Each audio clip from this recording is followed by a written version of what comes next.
From the heartland of America, focused on God, family, and country, the mouthpiece of the Midwest.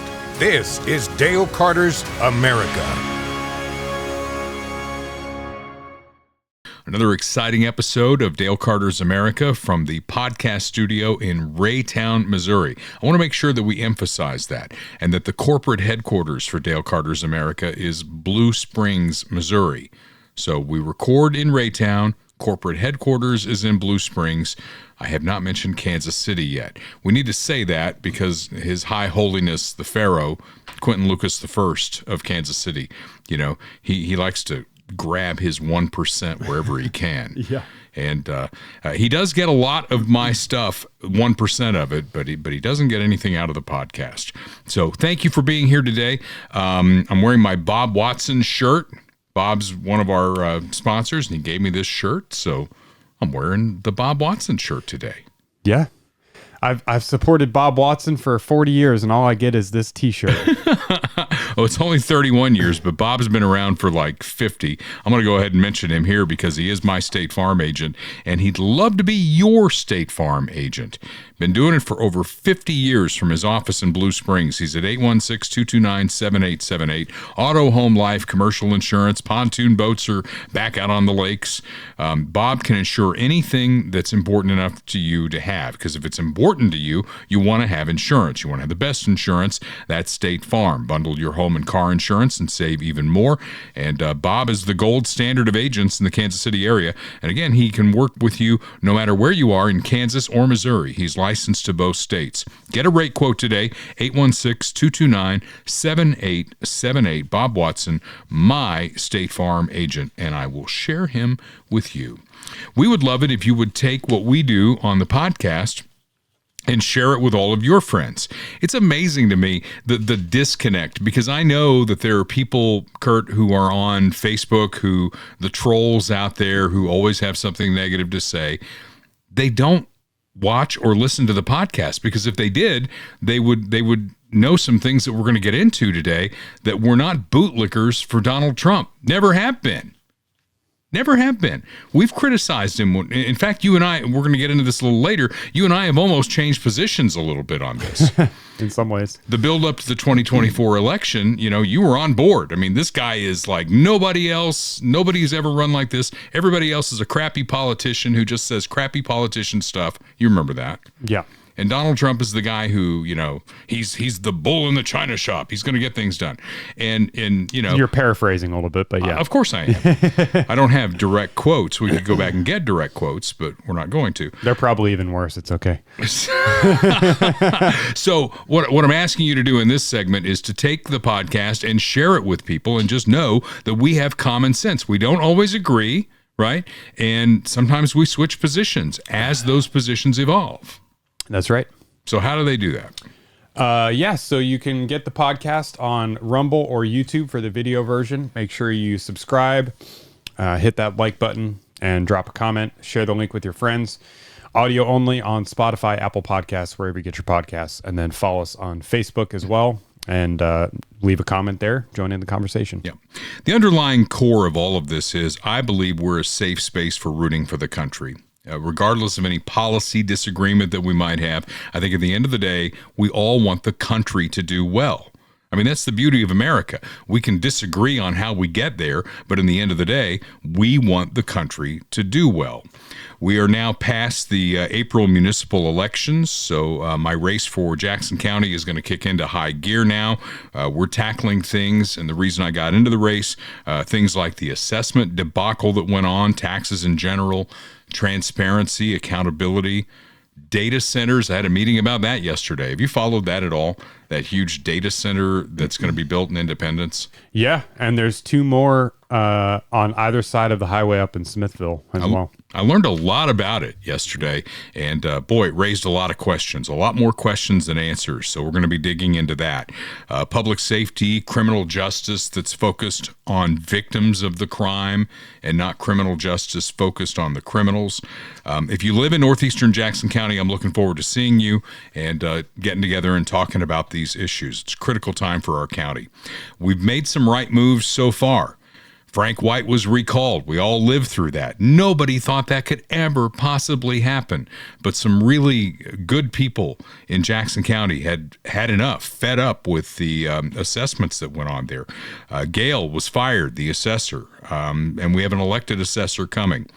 Phil Lavoda coming behind and cleaning up the mess. And now he's running for a full term, and that's got everybody on the Democrat side with their hair on fire. Some really nasty stuff coming out there. Now, the question is, do we continue down the road that we're going down? And I'm running to help fix it, right? To be a common sense person. I'm not coming in with an agenda. I want to look at all these issues from a common sense perspective and do the right thing ultimately for my friends and neighbors in northeastern Jackson County. Or do we go through a painful split? Because we talked about that we were big on that on the podcast for a while. Truman County, it's still out there. Mike Steinmeier is still pursuing that down in Jeff City. But that, trust me on this, if you're on board for that, and ultimately, I am on board for that. I don't think we have anything in common with the city. I think you've got a collection of suburbs that are fairly big cities between Lee Summit and Independence, Blue Springs. And then you've got the city itself, which the city's kind of like a tick, Kurt. I mean, it's a tick. Like leeching off of the tax revenue. Exactly. Mm-hmm. It's like, well, we got to get 1% here. And they've had that earnings tax since 1963. My question and why I want an audit and I want transparency and accountability, I'm wondering how much of my property tax that goes to Jackson County ends up in Quentin Lucas's pocket. How much of that cross stuff is going on? Mm-hmm. That's why you need to have an independent outside audit on all this stuff. So, yeah, we're moving forward. My website, if you want to jump on board, we'd love to have you, is dalecarter.us. And again, if you are a oftentimes voter in eastern Jackson County, I'm going to be coming to your house. The only way that you do this, that you can pull this off from a campaign, and I've had a lot of campaigns over the years, running for city council, running for mayor, you got to segregate it down to the people who vote, right? Mm-hmm. And you start at the 100% voters, somebody who votes in every election. You go back like 5 elections. Are they 100% voters? And you come down, and that's a shockingly low number. For sure, yeah. And then it's like, how far can you go down and still be able to meet all these people? And I think usually it ends up around the high 70s, 75, 78%, something like that. Mm-hmm. So that's coming. So if you vote a lot in eastern Jackson County, look for me to be knocking on your door before you know it. Max Motors, they're out in the outlying areas. Mark Muller's got 5 dealerships, and they're American-made vehicles. Max Ford Richmond, Max Chrysler Clinton, Max Chrysler Ford in Butler, Max Chevy GMC in Nevada, and Max Chrysler in Nevada. All those are small towns, and they have very low overhead. They're not paying 1% to Quentin Lucas. So because they've got low overhead, they beat the big city dealerships every time. And if you want to try something new in the car buying experience, Mark's setting himself as the Amazon of car dealers. Find one. I mean, Kurt's scrolling through the website right now. Find the car you like, and they'll drive it out to you and make the deal at your place. That's at maxmotors.com. Easiest place you're going to buy your next car. Small town American values, God, family, country. Mark Muller is a great American. He's a dear friend of mine. And actually, you know, we offer the sponsors chances to come on the podcast. And I think Mark is coming on the podcast next week. He's quite the character. Have you ever talked to him? I think once. Yeah. Definitely a character. Maybe. Not so much a character as Tim Porter. Tim's kind of a quiet guy going through life, very family-oriented. You talk about God, family, country, that is Tim Porter. He's just not out there the way Mark Muller is. But they tie together because once you buy that car from Mark Muller, you got to take care of it. We're keeping our cars longer. You got to keep them maintained. In fact, today's Thursday as we record this. Tomorrow on Friday, I'm getting my car serviced. Nice. Because, you know, the little light comes on. It says, it's time. Right. Right? And even as dumb as I am about cars, I know when that little light comes on, you got to take care of it. That's why they put the light there. See? For dummies like me. And I appreciate that. And I go to Tim Porter at Christian Brothers Automotive there in Independence on 40 Highway, just east of 470, 291, whatever you call it there at 40 Highway. It goes by both names. They work on everything. All the American-made vehicles, the foreign vehicles, the electric vehicles, the hybrid vehicles, they work on everything. And they'll hold your hand through the process. So even if you're dumb as a brick about cars, kind of like me, they're going to hold your hand through the process. If you know a lot about cars, you know you got to find somebody that you trust to work on it, to do the heavy lifting. Christian Brothers Automotive. Find the location nearest you at christianbrothersauto.com. And Tim Porter owns the one in Independence. They're each independently owned and operated. He's at 19600 East US Highway 40, and you can call and make that appointment just like I did, 816-795-6811. Christian Brothers Automotive. Tremendous people. So the war in Iran, we've been putting that up top a lot here on the podcast. And as you know, it's a fluid thing. As we do this, there is a ceasefire, right? It's very tenuous, but there is a ceasefire. And I guess like right after the ceasefire, Israel lobbed a missile into Lebanon, and the Iranians are like, that wasn't supposed to happen. I saw J.D. Vance on TV last night. He said that was never part of this. This was between the United States and Iran. There are supposed to be negotiations coming up this week. Cautiously optimistic? Are you? No. No. Of course not. You think it's all going to fall apart? Well, I mean, it's a complete disaster. The ceasefire, quote unquote, lasted less than 24 hours? They closed the strait back down. The strait's not open right now. Well, I think that depends on who you ask. I mean, I was listening They're not to letting stuff anyone through on the way here, and there were tankers that were moving through the strait. So it's, again, a very fluid situation. Right. It could change in an hour. From what I've heard, I mean, they're at least in control of it. Iran is at least in control of the strait, which they weren't before the war started. And supposedly now they're charging like $2 million $2 million per ship or something like that, trying to get which their money wasn't back. happening before the war started.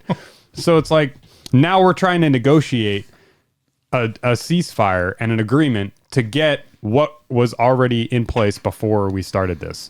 You know, it's a total disaster in my opinion, and I don't think it's going to last very long. I mean, Israel's already bombing Lebanon, right, and the bombs are going to start dropping again very soon. It could happen. Yep. Yeah. And we're not doing anything right now militarily other than sitting on ships and reloading and resting up our troops and all that. Trust but verify. I mean, Reagan made that statement, and I think a lot of that is true. We're sending another carrier group. The George H.W. Bush left Norfolk about a week ago, and I think it takes a couple of weeks to get there at the rate that they steam. Mm-hmm. So they're going. So ultimately, either Iran's going to capitulate or this is going to start up again, right? Yeah. And why would they? I mean, they hold all the cards. They have control of the Strait of Hormuz. They have nothing to lose. Why would they capitulate? Why would they give up anything? I heard that China was involved in this a little bit too, because 80% of China's oil comes through that strait. Right. China can lean on Iran, and but if they control the strait, then they can let all the Chinese ships through and then block all the other ships. That's not the way it works. I mean, it's not like, hey, you're a Chinese ship, you're going through. I mean, it's a world oil market. Yeah, maybe. But I mean, they know where the stuff is going at least, right? I don't know. So that's where we are, and who knows where it's going to end up. But, you know, the stock market loves this tells you where the economy in the United States is, if you believe the stock market is the economy of the United States. Because when the ceasefire came down, the Dow shot up 1,300 points. And the last time I looked today, even with what's going on with it being on a little bit of shaky ground, it was still in the green, but not very much. We'll see. Meanwhile, I know I feel like there are things you want to say about Donald Trump, because you text me his unhinged tweets or whatever you call those things on Truth Social. Yeah, he's been out there. Yeah, he's been all over the place. Can I play this clip real quick? Yeah. You mentioned the Dow and the market. I think this is CNBC. This is a very funny clip. This deadline that President Trump has set, 8 p.m., has threatened to destroy a civilization. How does an investor process that? Is it a bigger upside risk or downside risk? Yeah. Deadline that President. That's great. And yeah, she's referencing, well, there's a couple tweets. This was on Easter Sunday. Oh, yeah. Easter Sunday. Quote, I'm quoting the President of the United States.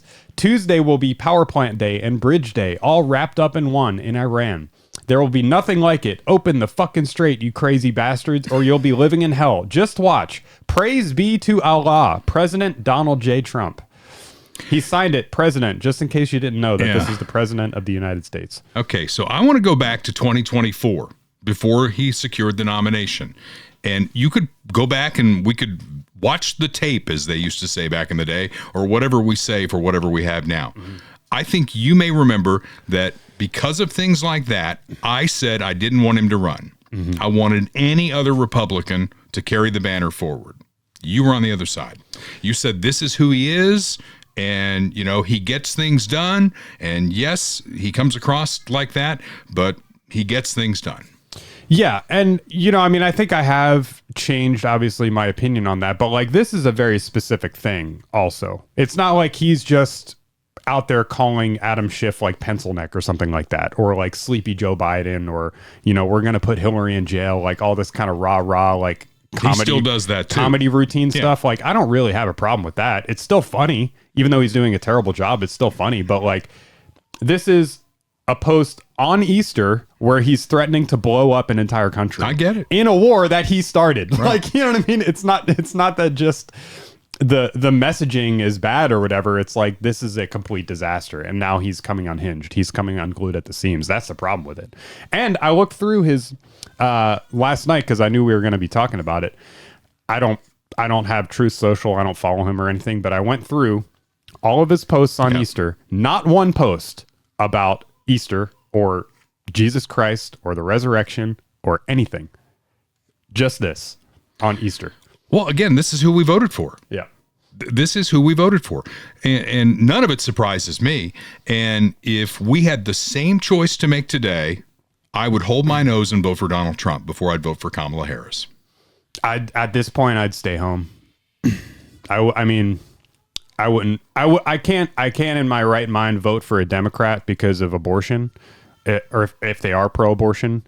Abortion and like the trans stuff are big issues to me. Yeah. If it wasn't for that, if you took those two things out of Kamala Harris's platform, I would seriously consider voting for her at this point. If the election were held today, knowing what we know and knowing what's happened, I would consider it. I don't know if I would do it, but you know, it's bad. It's really bad. All right. And then this is the destroying civilization. Well, yeah. So just to stay on that thread there for a second. So that was Trump's post on Easter. This is the Muslim mayor of New York City. Happy Easter, New York. Today, millions of New Yorkers celebrate the resurrection of Jesus Christ and the victory of hope over despair and faith over fear. As the air warms and cherry blossoms begin to bloom, this holy day is a sacred time to pause and reflect on a season of rebirth. Whether you spend this day singing in pews, parading on Fifth Avenue, joining a processional guided by the bamboo trumpets of Haitian rara music, whatever that is, or hunting for painted eggs amidst the spring grass, I wish every New Yorker celebrating a joyous day. Let us all embrace this holiday's spirit of hope and renewal as we build the city and the world that we deserve. Is it opposite day? Was it opposite day? It is upside down world. I guess that's where we are. The supposed Christian president of the United States, threatening to destroy civilizations and praising Allah, and the Muslim mayor of New York City saying Happy Easter. There were a lot of things he did that I called attention to, and it's like, you know, this is who he is, and you know, you can't. Let's get into this with Ro Khanna, because Ro Khanna, I pulled this clip because you could have pulled 5,000 clips from Democrats. They're essentially all saying the same thing because they all get the talking points, and it's like, okay, this is what we're going to say. So Ro Khanna sums it up. Play the clip. Every member of Congress and senator must be calling for Trump's removal today based on the 25th Amendment. He's threatening the entire destruction of a civilization. He is calling Iranians animals. He is showing a total disregard for the humanity of people in Iran, in Gaza, in Cuba. This is a moral crime. It is a war crime. We need to be demanding that Congress convene today, and we need to be invoking the 25th Amendment. If the United Okay, well, let's tear that apart point by point. First of all, they're all talking about war crimes. What's the war crime that's been committed? Well, he's targeting civilian Infrastructure? targets. Okay. Yes, civilian targets. Civilian infrastructure. Bridges, electricity. We did all of that in World War II. All of it. It was probably a war crime then, too. Okay. They're comparing it. He didn't compare it, but others have compared it to the Nazis at Nuremberg. The Nazis at Nuremberg. This is like total ignorance of history and how things have worked. And most of them know it. They're just trying to jump on people like you and your anger about what's going on here and saying shit that is just not true. Mm-hmm. The Nuremberg trials were about killing 6 million Jews. That's why those people were convicted. That's why they were hanged. It wasn't about blowing up bridges. It wasn't about electrical grids. I mean, they bombed the hell out of London. Mm-hmm. None of those charges in Nuremberg had anything to do with that. Yeah, and I mean, of course, the Nazi comparisons are going to come out. I mean, they're ridiculous. You're never going to hear me do that unless it's actually warranted. But right. It's still true that, like, I mean, we talked about the War Powers Act, right, and the limitations of that, and I brought He's up still the question, well within the war powers, right? But I brought up the question last week or 2 weeks ago, whenever it was. Okay, well, where does that end? If a president hypothetically just wants to kill as many civilians as possible, can they do that? Unilaterally by themselves? Where does it end? And now he's saying he's going to destroy an entire civilization. Right. And that doesn't mean, a targeted military strike of some base or something like that. It means blowing up all of their energy, all of their infrastructure. There's 90 million people living there. Well, that's part of war. I mean, war is hell. We don't have sanitized war. I mean, we destroyed it's a war that Germany. We started. We bombed them. We started it. Well, so I don't agree with your premise. I don't agree with your premise. Now we're just escalating it further. It's like, oh, well, we bombed you, but now you're not giving us what we want. So we're going to destroy your civilization. And somehow that's not your that's premise not is, like against the rules. I'm going to say it again. Your premise is wrong because they attacked us in 1979. They invaded our embassy. That, Kurt, is an act of war. Look it up.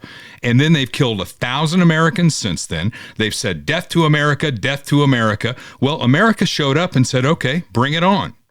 So is invading an embassy a war crime? Yes. But bombing, it's an act of war. But destroying a civilization is war. not a war crime. I don't think it's a war crime, but it's an act of war.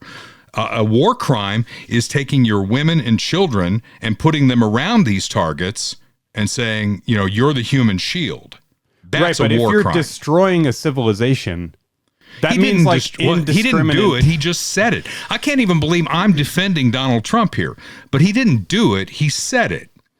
And right, they bent the knee. He threatened it. He threatened it. Of course he did. And they bent the knee. They said, okay, uncle, let's have a ceasefire. And now that's on tenuous ground. I don't know where this is going to end up. I'm just trying to take you through the technical stuff on this. Right, but like if you threaten, I mean, he almost did it, and maybe he will still do it. We don't know that. But like, even if you threaten that, if you threaten to kill civilians, which is what that is, by destroying the civilization, many people will die. Many innocent people will die. And if you're threatening to kill civilians, that's threatening a war crime. So like it's not a war crime. It is not a war crime. How many civilians did we kill in World War II? A lot. A lot. Millions of them. Millions of them. And that was bad. It was bad, but it wasn't a war crime. A war crime was killing 6 million Jews. Now we're just playing semantics. A war crime, I think words matter. And a war crime is telling your civilians you have to stand here in front of this power plant, so that it'll look bad when the Americans bomb it and you all get killed. That is a war crime. So it's a war crime when the bad guy targets civilians, but not when we target civilians. Maybe we'll need to get a lawyer on here to talk about what war crimes are. Any of them left from Nuremberg? Probably not. I mean, to me, it just sounds like semantics. It sounds like the definition is up for interpretation. I think words matter. 25th Amendment. How is recalling Congress going to help with that? Okay, here's the text from the 25th Amendment. Okay, because we talked about it a lot when Joe Biden was president, because Joe Biden was clearly out of his mind and he had the nuclear codes. He didn't even know what planet he was on most of the time. 25th Amendment. The vice president and a majority of the cabinet can declare the president unable to perform duties immediately.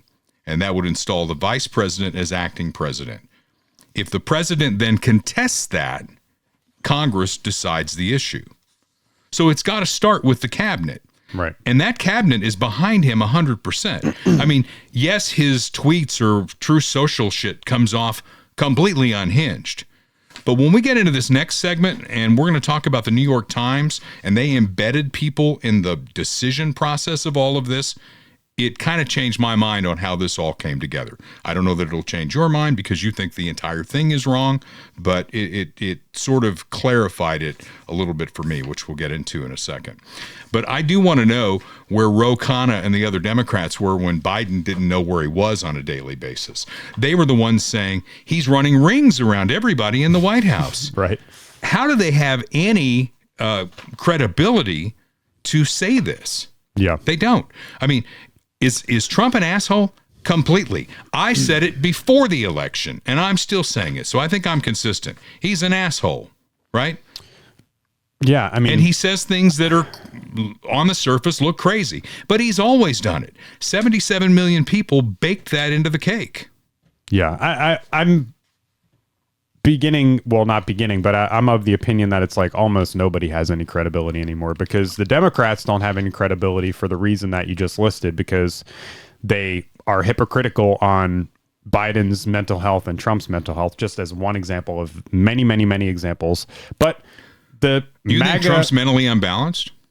I don't know. I mean, I really don't. Or is he just, I think he's like mentally unwell like Biden in the same way? No. But I think he's, either compromised or he's got the wrong people in his ear or he's just, this is actually what he wants. I don't really know. But I mean, the thing is though, like, all these people that were on board the campaign of no new wars, president of peace, all this stuff, which we've talked about. I played a clip. There's dozens of clips, are now 180 flip-flopping and defending him. And I'm not pointing you out individually because we're having a conversation about it. But like the people in the Trump circle have lost all credibility because they're behind him.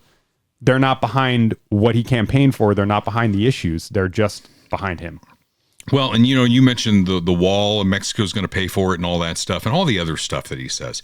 In radio, we have a saying that we like to under-promise and over-deliver, right? Yeah. We want to say, hey, we're going to give you 50 promos for this thing, and maybe we deliver 150. That'll be great.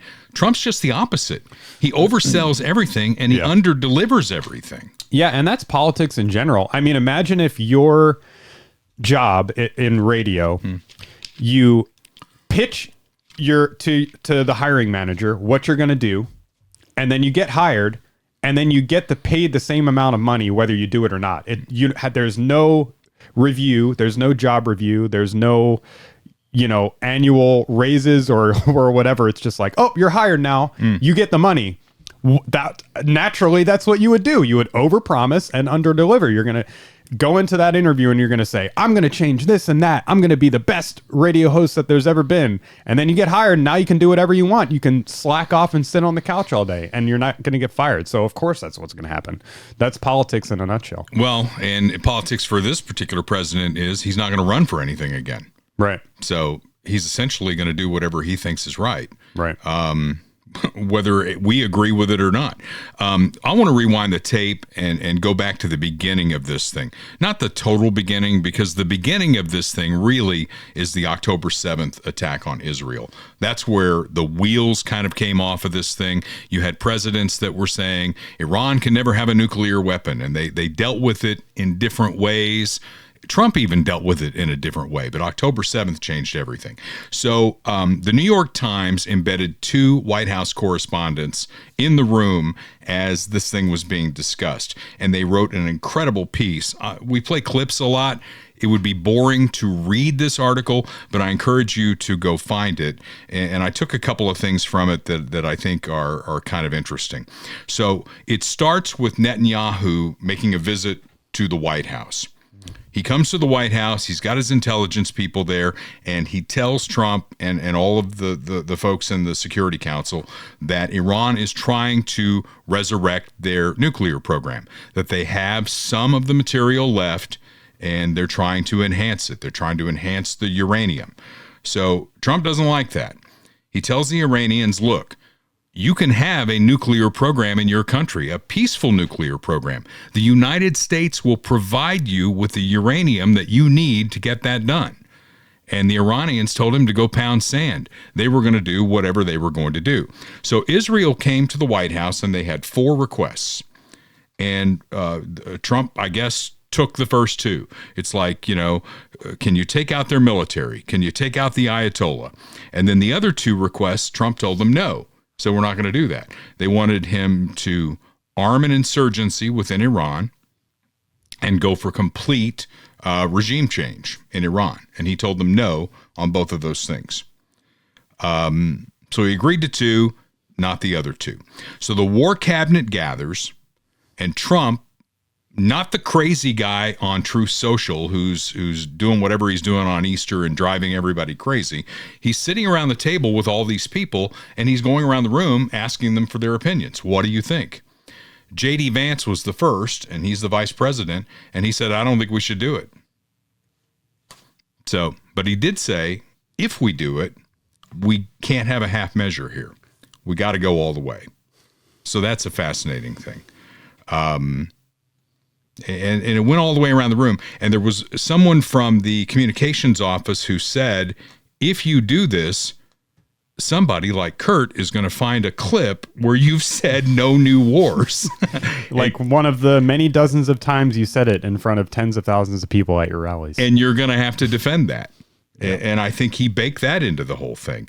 But the story is fascinating because it talks about, Pete Hegseth, who said that the War Department stands by to do whatever it is you need to have done. The chairman of the Joint Chiefs, Dan Kane, what's he call him? Raisin Kane? I don't know. Yeah, the chairman of the Joint Chiefs.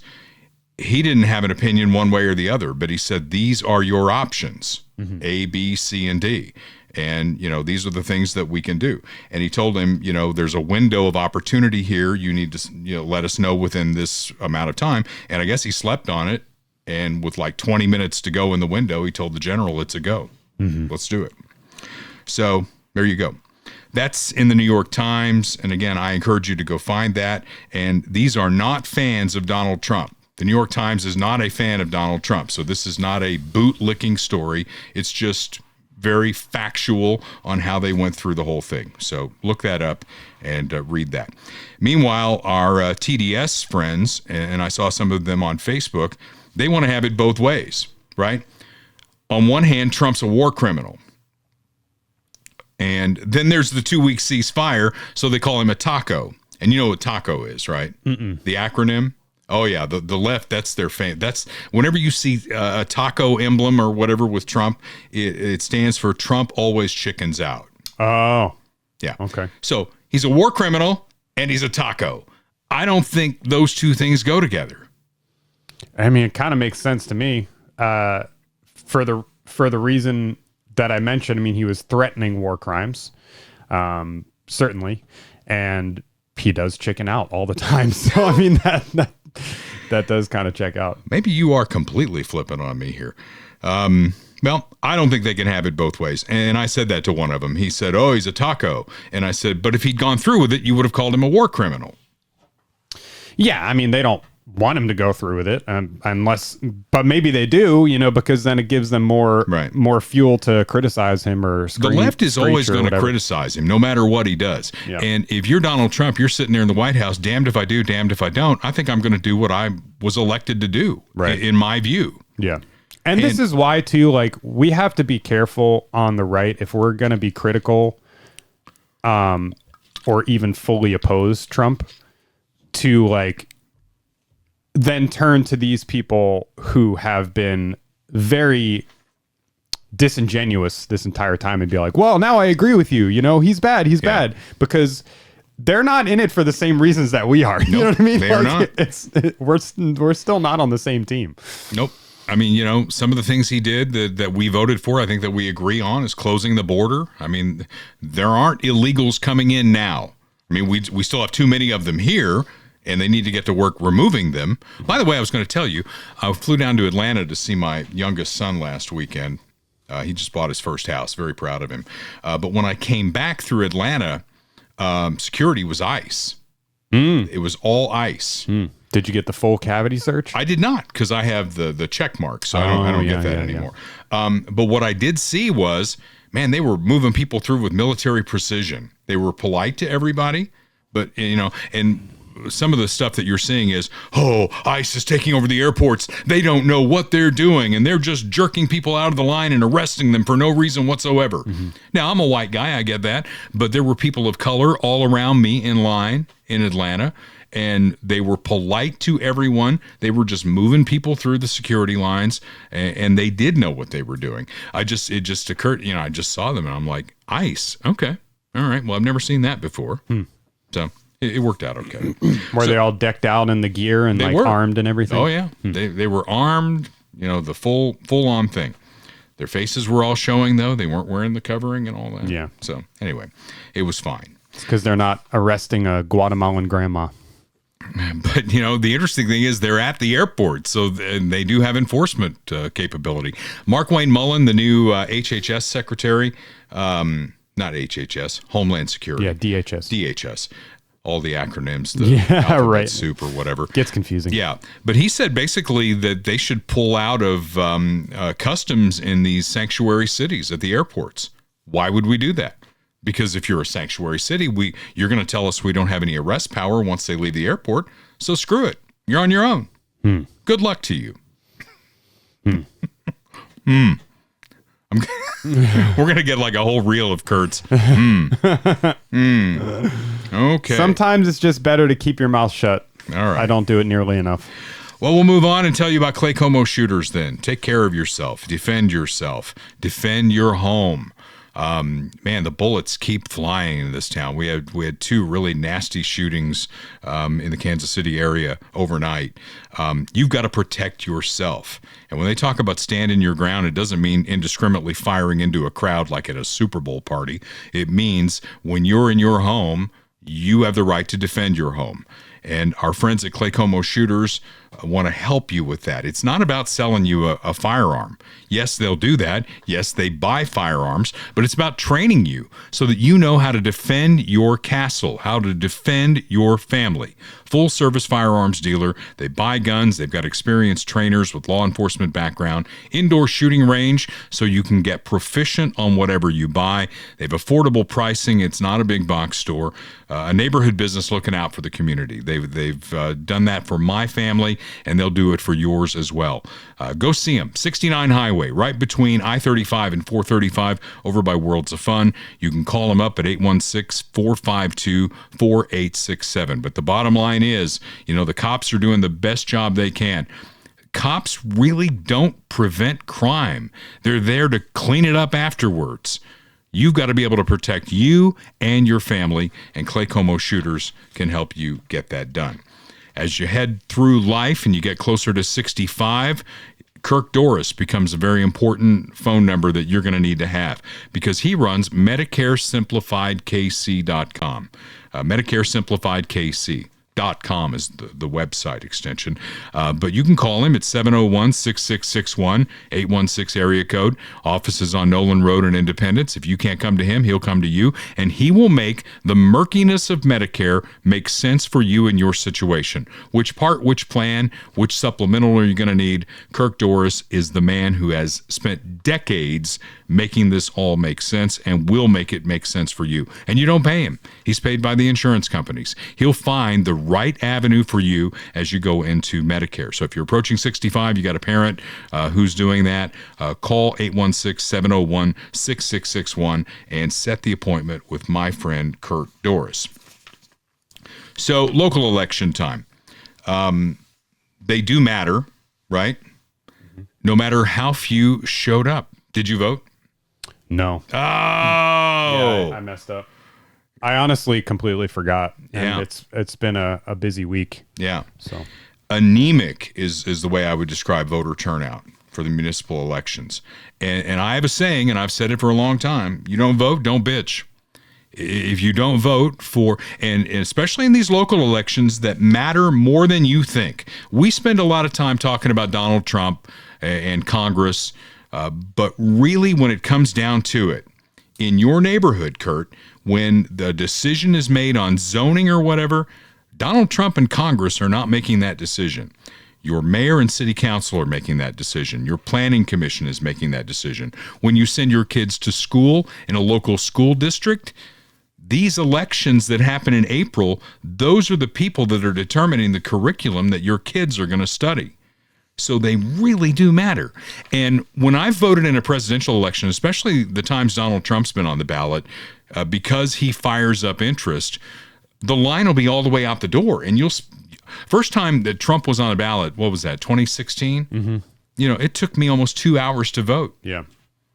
And again, that's not something that makes a big difference in my day-to-day life or your day-to-day life.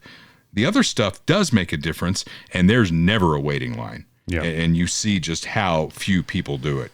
So they're nonpartisan elections at the city level, but we know which way they lean. Lee's Summit went completely blue on a very small voter turnout, right? Mayor and city council. So Lee's Summit, you think of that as kind of a higher end suburb, right? You would say that? Yeah. Yeah. Well, now they got a Democrat mayor and they got a Democrat city council. And my friend John Bedoin, who writes as a journalist in Lee's Summit and very left, we're still friends, but I know that he's very left. He's like, well, rumors that we had anemic voter turnout are just that. They're rumors. They're not true. We had 24% voter turnout. I mean, so that's good. Is that good? I mean, are we going to lean on that and say that's really good? It's a lot better than Kansas City, which I'm going to get to in a moment. But that means 76%, a vast majority of the voters, didn't even bother. Yeah. Didn't even bother. Shame on you people. Well, I'm probably jumping the gun, but what was Kansas City, like 8%? 11. 11? Yeah. So I'll get to that in a minute. Independence, we talked about this. Nebius, the data center, the city council basically rubber stamped the project. And now the people who live in that area, they're pissed. And they tried to go to court and get it, stopped, and they can't. And that was a meeting that I had yesterday. People are trying to stop that project, at least get their questions answered. What is the noise pollution going to be like? What's the quality of water going to be like? What are they doing? Power grid. The power grid. Yeah. What are they taking from our power grid? We want to know answers to these questions, and there aren't really answers to it. My advice was to get an injunction. Get the EPA involved. It's going to be out by Lake City. Lake City is a federal contractor. You would think the EPA might want to weigh in on this. Department of Natural Resources in Missouri, they might have something that they want to talk about. I know Sean Smith is trying to get a 4-month pause on anything like this so that the county can get their arms around it from a zoning perspective. But because Nebius is in the city limits of Lee's Summit, I'm not sure at this point what the county's oversight is. May not have any.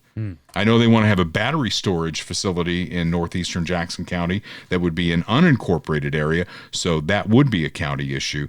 So I'm going to follow that. We're going to see what's going on there, but that is a really, really big issue. My big issue that I've been talking about for 31 years, what we led the podcast with today, is the earnings tax. Just to make sure that His Holiness the Pharaoh knows that no revenue generated by this podcast, and we have fine sponsors, no revenue generated was done in Kansas City, Missouri. So you can go pound sand for the 1% from this podcast. The 1% from very little. Yeah, it is what it is. He'll take the 1% off of anything, right? Okay, so the media reported this, and I put one of them up on my personal podcast page. It was Channel 5 that promoted this.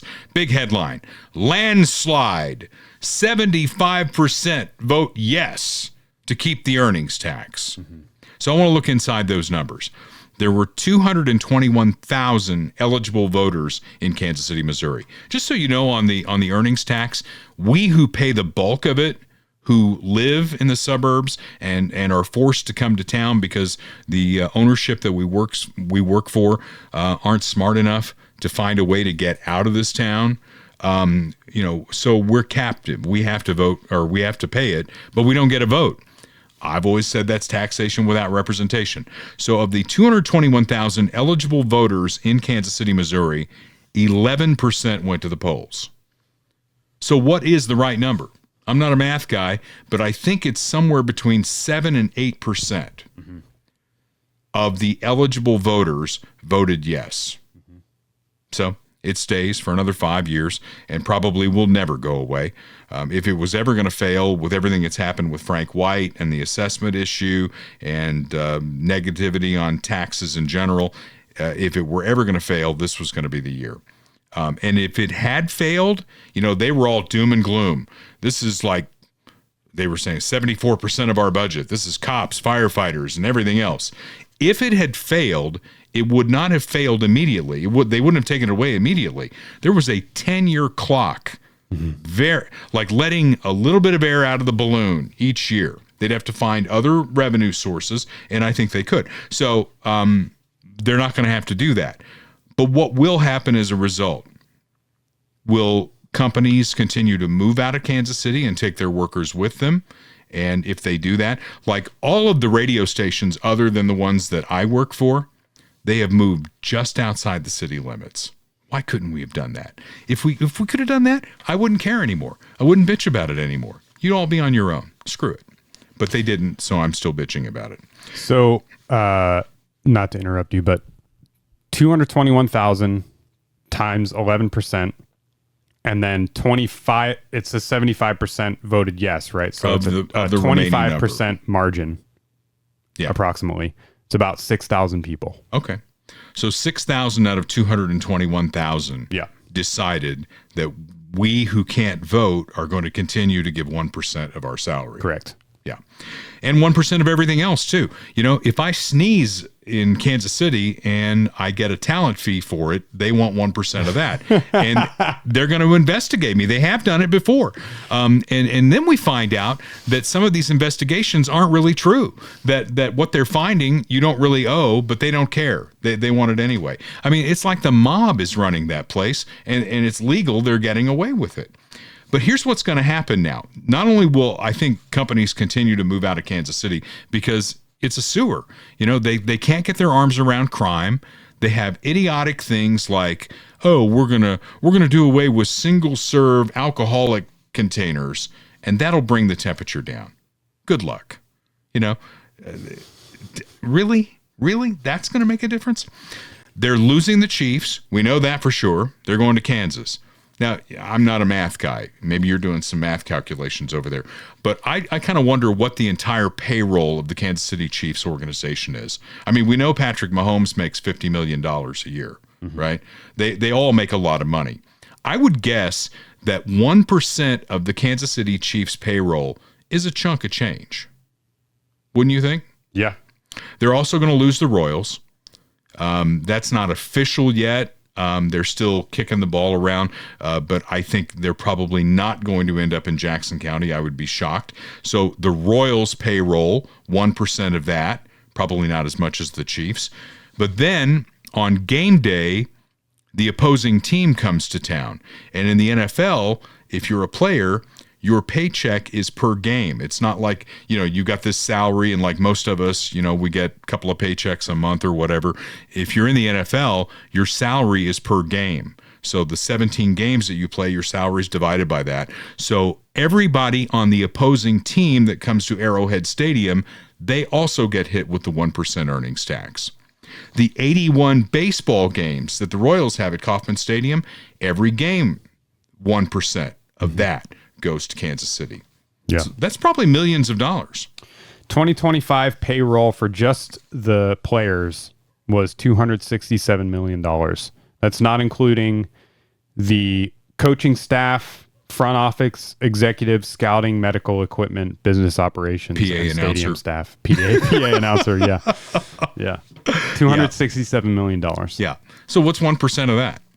A lot. Is that $2 million? I'm too stupid. I'm too stupid Yeah, too. yeah, it's $2 million. Okay. Yeah. And then you've got the game day. $2.67 million just for the players, not Yeah. including coaching staff. And we know Andy Reid makes quite a bit of money. Yep. Clark's making quite a bit of money off of all this. I don't know. Clark probably found a way to skate on this, but anyway, there you go. So we'll see what happens with that. But I'm probably out of that deal now because it got renewed for another 5 years. I'm retiring in 5.5 years, so I just don't care anymore. You've agreed to pay it. We have to pay it if we work there. We can't vote on it, so it is what it is.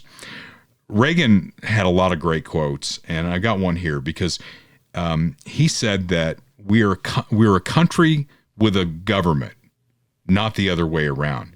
Because I think that's one of the issues where I can still keep you on the right side, Kurt, is that we believe that we're not a government that exists to take care of everybody in this country, right? Mm-hmm. We're a country that has a government. What does the government need to do, and how are we going to pay for it, right? Right. And as I'm moving forward in this race on the county, are we a city with a county, or are we a county with a city? And that question's going to come up quite a bit because I still have a suspicion until I am proven incorrect on this with an outside audit independent of all of this, that the money that's coming in from the eastern suburbs into the courthouse in Jackson County is not just being spent on the sheriff's department and the courts and the Jackson County court, or the parks and all that. I have a feeling that a lot of it's being siphoned into Kansas City, Missouri. And if I'm wrong, I'll admit that I'm wrong.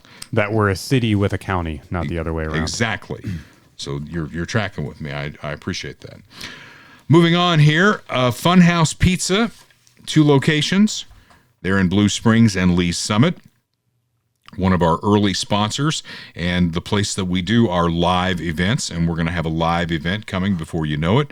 7 Highway in Blue Springs, 50 Highway in Lee's Summit, and Jim Dingman's Funhouse Pizzas are an incredible place to have your kid's birthday party. You got your Little League team meeting coming up. Maybe it's an anniversary party. Whatever kind of occasion you're having, especially if kids are involved, you want to be at Funhouse Pizza because they've got the video games, they got the rides, they've got something to distract because kids always need something going on there, and they have incredible pizza, very cold drinks, and I get rumbling in my tummy just talking about it because we record this thing so close to lunchtime. Funhouse Pizza at funhousepizza.com, or just stop by and bring the crew and have lunch or dinner there. 50 Highway in Lee's Summit, 7 Highway in Blue Springs. Michael Schroer is our official real estate agent at Dale Carter's America, and whatever happens in the market, people are still going to be moving. I told you my son just bought his first house in Atlanta, and Michael Schroer is taking care of people right here in the Kansas City area out of Remax Elite in Lee's Summit. You can reach him at 816-373-8400. His email address, michaelschroer56@gmail.com. Michael, just like you'd spell Michael, SCHROER 56@gmail.com. His cell phone, I don't think he minds me giving that out, 816-520-9342. Liberal, conservative, he doesn't care. He'll find you your next house. Starter house, bigger house, smaller house, piece of land you want to build on, got to sell your house too. He's there for you, Michael Schroer. So I put this in here. We had a department head meeting, as you know, at the radio station. We do that once a month. And there was a lot of conversation because we've made some changes on a couple of the stations about the generational divide, because we have some younger people who are working there.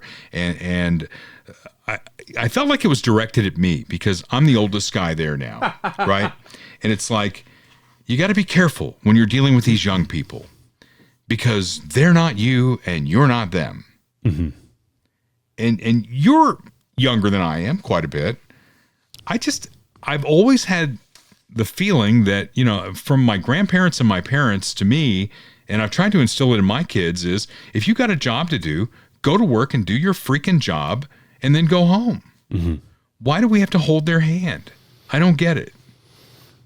Do you want me to answer that? Well, yeah, I do. I'm curious because we have, I'm not going to name any names, but we have somebody in sales who is fairly fresh out of college. Mm-hmm. I don't think she's sold anything. Mm-hmm. Why is she there? right? You know, we have interns who have been put in, I think, fairly large positions. And it turned out it was not the best idea. And it's like, well, we've got to find something for them to do because we don't want them to think we're mean. I mean, you know, again, I'm the boomer here, but back in my day, if you couldn't do the job, they found somebody else. Well, the way you're describing it, I have to say this delicately. Please. I'm not so sure if that's a generational divide as much as a gender divide. Oh, really? Yeah. Okay.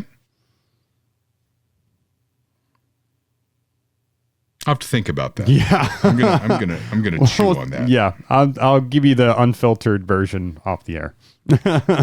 But yeah, no, I mean, I think that's a big part of it. I mean, there's obviously a generational divide in a lot of things, in terms of relatability, even to media, you know, people take in media in different ways now. And, you know, people work differently. There's a lot more people like myself who are self-employed, or, you know, the quote unquote gig economy is a whole thing now. And, you know, all that. The traditional idea of retirement is pretty much dead. It's going to be dead by the time that I'm of retiring age. If not me, then certainly my kids. Retirement will not exist anymore. So what do you mean? You just have to work through your whole life? Well, yeah. I mean, Social Security is going bankrupt. Right. Everything is way more expensive. Houses are unaffordable, groceries are unaffordable, gas is unaffordable, and the idea of just supporting a family on like a single income as, you know, a electrician tradesman or something like in the 50s or the 60s is just not happening anymore. So, well, I didn't grow up around that either, and I grew up with two parents that worked. You know, it was a dual income family, and I've always felt strongly about that. When I got married the last time, Jennifer, in her last marriage, she was a stay-at-home mom, right? Her husband made a lot of money, and so that worked out. And when she came into my life and we talked about how we could do this together, I said, if I get up at 2:00 in the morning and go work my ass off, and I do all these other things on the side, and I come home and you're floating in the pool, there's going to be some, you know, feelings about that. It's you know, it's resentment is going to build because I feel like we should both be rowing the boat the same way. Yeah. Yeah. I mean, I think traditionally for a lot of, again, you know, going back to previous generations, that was that the wife was a homemaker and raised children and stuff like that. My you know, grandmothers both fell into that. Yeah, I mean, and you guys have a different situation. It's not really about you personally, but, you know, you guys have a different situation because your stepson is older, you know, and there's only one in the house and all that. And so it's he's gonna graduate next year. Everyone's situation is different, but yeah, I mean, I guess if you're wanting to know my opinion on the generational divide, you might have to be a little bit more specific. Okay. I don't know that I have a specific question other than just throwing my hands up in the air. We'll come back to it. We'll come back to it. Yes. Okay. We'll come back to that. College athletics. I mean, it used to be, you know, the institution would say, we're going to give you a free education, and in turn, you're going to play football for us for 4 years, or you're going to play basketball for us for 4 years, whatever the sport is. And now we have NIL, which I'm not crazy about. Free agent market, players changing teams every year. I mean, you know, KU, which is known for basketball, they're losing their entire team this year, and most of them were freshmen. Wow. So every year you've got to start over, you got to rebuild, and it's not about college. Was it ever about academics? I don't know. I mean, I think the way they drew it up, it was about academics. It's like, hey, you know, maybe you don't have the money to go to this school, but you've got a talent that we can use, you know, to further the institution.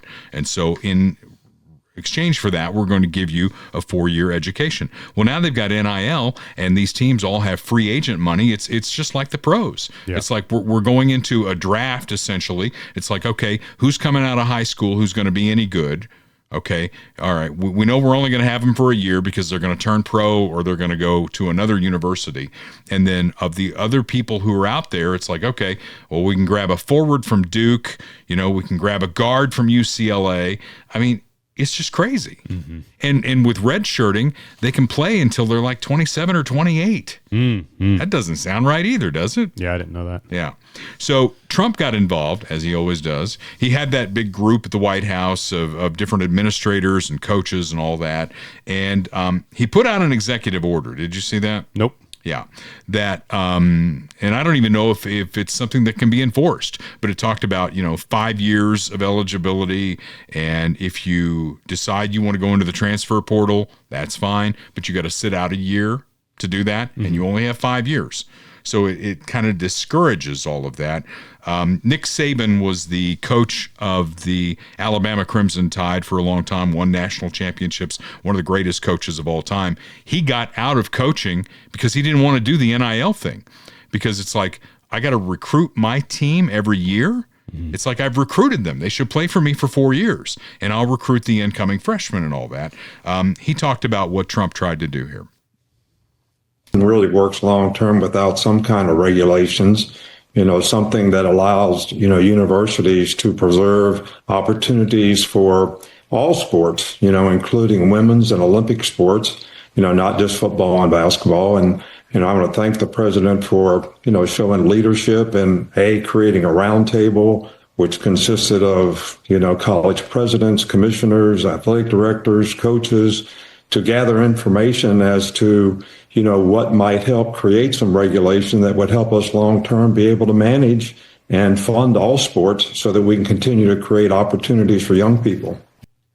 I don't know if it's enforceable. Probably it's not enforceable, but something that gave me a little bit of hope as a fan of all of this is that the NCAA is getting involved, and I think they're going to adopt some of this stuff. So maybe we will get there. Will it stick? Who the hell knows? This I also throw into the generational divide, because we might get Gavin Newsom as our next president. And if we do, his wife, Jennifer, will be the first lady of the United States. And this is how she might connect with the younger generation. I've given our boys dolls, even if they tear the head off. I've given them dolls to learn that care and caregiving is not just an activity that's reserved for women, but that it's also an activity that is a responsibility of men. What I've done with both my daughters and my sons is, if I'm reading a book and the protagonist is a male, I just change the he to a she. And it just normalizes for my sons in particular. I don't even just do it for my girls. I do it for my sons because I want them to see that women can be the center of a story, that women matter, that women are interesting. Debatable. At the end of the day, we're all kind of like... I do think women are interesting. And you can call me a boomer all day if you want. Because I'm joking. I'm joking, people. It's a joke. Technically, I am. But there are at least 42 reasons I'm glad I'm a guy. And I have no need for Jennifer Newsom to deconstruct my gender. Should I keep playing it? I think it was over. No, it's not. In this place in history, maybe, where we're recognizing what it is to ultimately deconstruct all these gender roles and ultimately be human. And that's exciting to me. So, I'll just continue to kind of do my work and try and deconstruct all of these like limiting narratives about ultimately what it means to be human. That's the end. All right. I still don't need her to deconstruct my masculinity. I mean, I know She's going to do it, whether you like it or not. You would question my masculinity on several fronts, probably. But no comment. I'm glad I'm a guy. Yeah, of course. I love being a guy. 42 reasons, at least, that I'm glad I'm a guy. I know Austin Watterson is glad he's a guy. He's at roofbyroyal.com. He sends me stuff all the time. And, there's new Fannie and Freddie Mac rules about houses and insurance and all that. And basically, he's trying to get the word out there that if you're buying a house and it's got a crappy roof, you're in trouble and your insurance company is not going to pay for it. You need to get the right roof on your house. And in this neck of the woods, Tamco Hail Guard is the class. It's the gold standard, beyond class 4. So the old rules are done. You're not going to be able to every so often go to your insurance company and say, hey, I got hit by a hailstorm, pay for my roof. It doesn't work that way anymore. And Austin's trying to educate folks. He's also the best roofer in this community. He did the roof on my house, and he backs it 100%. In fact, they'll get on your roof. They'll show you exactly what you need to do. They're not going to go door to door and sell you something that is just fantasy at this point. Roofbyroyal.com. Get the true story, and then find out what the difference is between a W-2 and a 1099 employee. Because the W-2 employees that Austin Watterson has are covered for things like falling off a roof. 1099 employee, maybe you didn't check that out. They fall off your roof, you better have a really good umbrella policy because it's coming after you. So He pushed me. Get the right roof on your house. Roofbyroyal.com. Call Austin and his team and get that project started. 816-540-7057. Ask him about TAMCO. All capitals, TAMKO, Hail Guard. Beyond Class 4. Get the right roof on your house. Because the guy who's going to be happiest about that is going to be Bob Watson if he is your homeowner's insurance guy. And if he's not, he should be. If you bundle your home and car insurance, you'll save big bucks. Bob will show you how that can be done. 816-229-7878. Auto, home, life. He'll cover your business. He'll cover your boats. Licensed in Missouri and Kansas. And again, if it's important enough for you to insure, you deserve the best. And that's my insurance guy. Again, I'm wearing the shirt. Look at that. It's the right logo. Bob Watson, State Farm. Great guy. 816-229-7878. I'm going to close with some therapy. And maybe this will work for you. Maybe I've figured out what I should get you for your birthday or Christmas, whichever is coming first here. Because there are folks out there, and I'm not saying this is you, Kurt, but there are people out there, you know them, who start and end their day with, how can I hate Donald Trump more? What has Donald Trump done today that makes me hate him more? An answer for how Trump is wrong, no matter what he does, this might well be what you need. You guys all know how I feel about the Orange Man, and I still do. And I still beat the shit out of him every day. Every single day. Because whether he's saying something I don't like or I just have a bad day, I take it out on the Orange Man. And always will. There you go. You guys all know. That could be the hot item this year. I don't find that funny. Do you feel like you need one or you want one? No, I don't think about him that much. That's sad. There are people who do, and you know it. That is honestly, like, that video just made me depressed. That is not funny. It's sad. Yeah, it's sad that people are like that. Mental illness is a real thing in this country. You see it on my Facebook posts that I put up. I can almost guarantee you there are at least 3 people that I could name by name, but I'm not going to do it because I'm not giving them any free publicity, that no matter what I say relative to Donald Trump, they'll find the negative in it. Mm-hmm. Mm-hmm. You know who you are. Yeah. Get off of Facebook. So until next week, we'll have another episode next. I think we will, won't we? Yeah, Mark Mueller's going to be on next week. So until then, this is Dale Carter's America. The views expressed on Dale Carter's America are Dale's and Kurt Wheeler's. They do not necessarily reflect the views of KFKF or Steel City Media. Comments can be sent to DaleCartersAmerica@gmail.com. Check back for weekly episodes. Subscribe, spread the word, and give us a 5-star review. Thanks for being a part of Dale Carter's America.